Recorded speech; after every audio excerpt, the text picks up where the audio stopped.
بهالبلد إذا ما بيلقطك الحرامي بالشارع بيجي على بيتك. بالدكواني حادثة غريبة، مع أنه ما بقى نستعجب شي بهيدا البلد.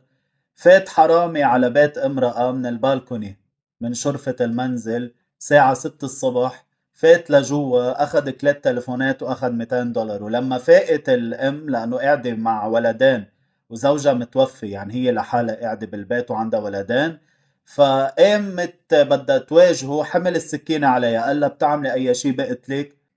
اوعى تفكري إنه ما بعملها، بعملها ونص، بقتلك وفل. فهي اضطرت انها تسكت لوقت ما طلع من شرفة المنزل. كمان اخذ التلفونات واخذ $200 طبعا. المرأة قدمت الشكوى للمخفر بالدكواني حسب ما خبرني خيا، وشكرا على ثقته. وبعت لي التسجيلات الصوتية وبعت لي الرسائل، يعني المصدر موثوق.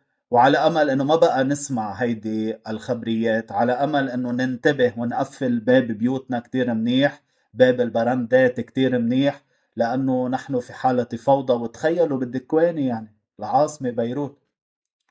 عبد الله بعلبكي من كل لبنان، إلى اللقاء.